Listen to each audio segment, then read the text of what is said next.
Hello YouTube, this is Ruth Basque again with another video. Today, as you can see, I am sitting in front of my Kali tapestry. I have candles lit and some incense lit. I decided that since the doll I've been waiting for has not come in yet, to do a video on a different topic, because I did get a package today. I got my Kali t-shirt. She came in the mail today, and I opened her up and just couldn't believe the beautiful artwork that's on it. I know some of you will not find her pretty, and some of you find her disturbing.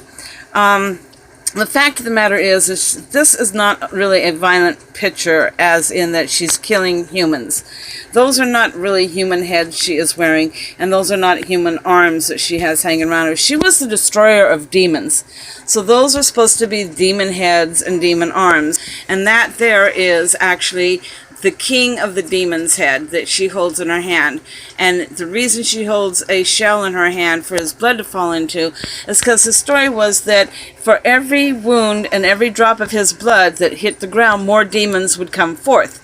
So in order to keep that from happening, she cut his head off and drank all of his blood so that no more demons would be created.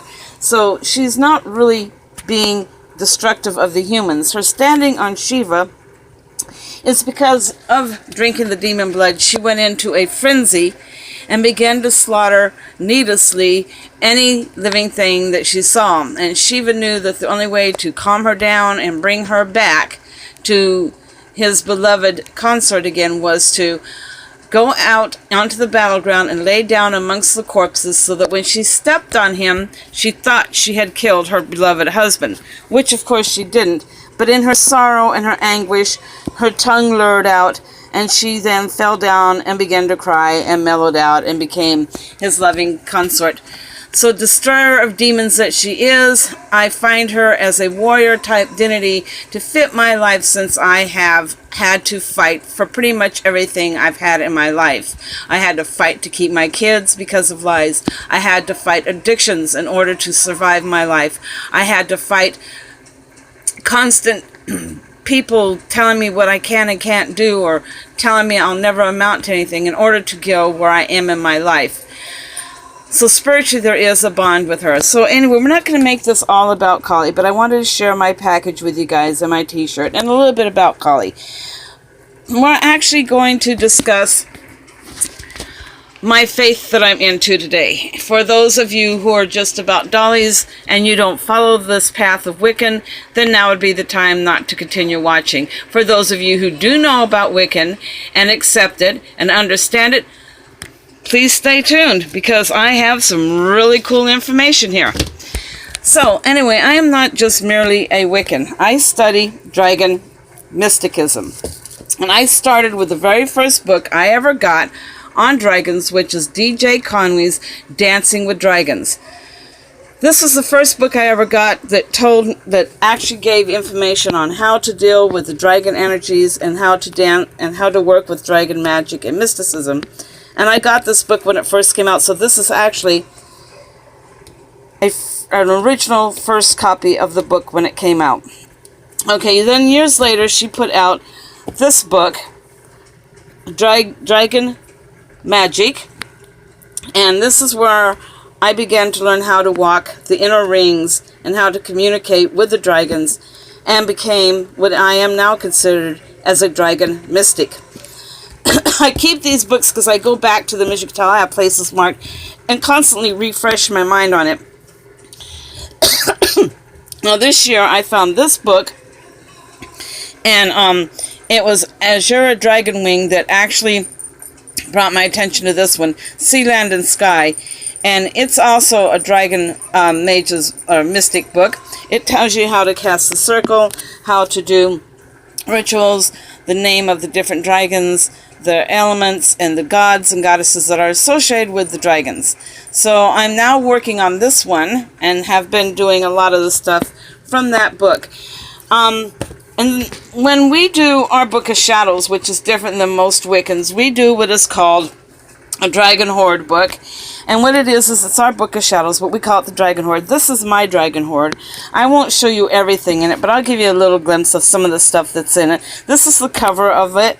I haven't got a really good book. I'm using a 3-bean binder, which a lot of people advise against, but I can't afford to go out and get a really nice leather-bound one, let alone have one specially made for me that would have this type of a design on it. And this is just the front. Now, on the back of it is the picture of what is known as a dragon pentacle.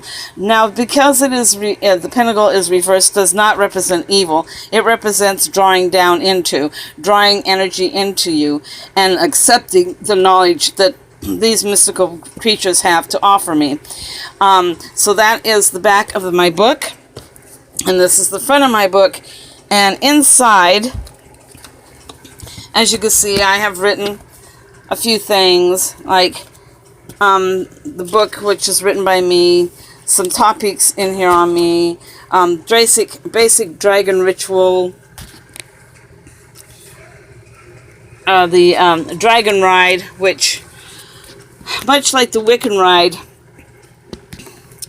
actually states, by the dragon laws we must, in perfect love and perfect trust, 8 words the dragon ride fulfill, in ye harm none, do what ye will, lest in self-defense it be, ever mind the rule of 3, follow the wealth, follow this with mind and heart, and merry meet and merry part. So basically, we don't curse people and do spells on them to hurt them. If you use dragons to kill, you're going to lose, because dragons won't do that. They don't kill. So, yep, this is what's in my book. I've got a lot of work to still do in it. Some of it, I actually printed some things off the internet from different areas, like where my dragon spells are. I have this, the Clan of the Dragon webpage, which I added this to my Dragon Hoard.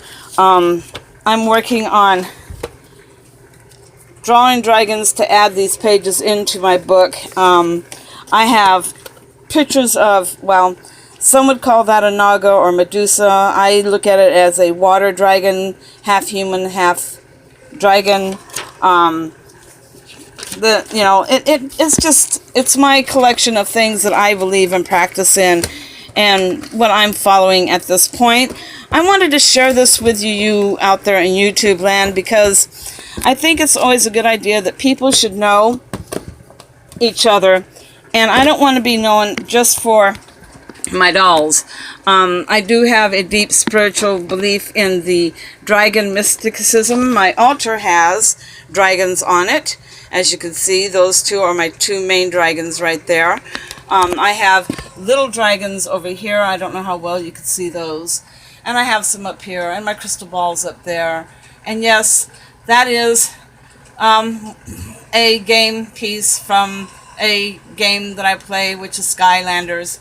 I have dragon fairies over here with dragons and incense. So this is pretty much, and because this is my altar where I do most of my work, and at this point I don't have a separate place for Kali. She's there on my altar as well, so I do have things that are, like her books are there, and she's there. So I do meditate here and work with her energies here. I wanted to share all this with you on YouTube, because I know that most of you are probably saying, oh, well, it's the same old thing about the dolls. Well, I can't do anything else with my dolls right now, because my story is on hold until my other doll comes in that I ordered, and she hasn't gotten here yet. But, you know, I find that sometimes you should share a little bit of who you are personally, and this is who I am personally. I'm a dragon mystic. I follow the path of the old ones. I owe my life to this divinity. I meditate on her energies to help me battle each and every day. She even helps me battle my own demons. So because of her help in battling my own demons, I have never backslidden once and gotten hooked on drugs again. And I have been off the drugs that I was hooked on for over 30 years. So this goddess right here is help me battle that. I have other issues I need to battle, and with her help, I'm sure I will overcome them. So that's it for this video today. If you like this video, link it, subscribe, share, hit that bell for notifications.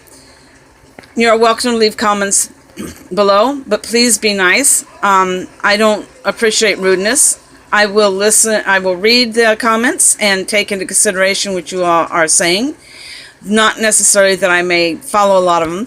If you are a Christian and continue to watch this video, please note that I do respect the Christian faith, but I do not like to be preached to, as I know that in the end we all are all going to seek to become one with the Creator of all life. So in the meantime, until next time, YouTube, thank you for watching. Blessed be. Toodles.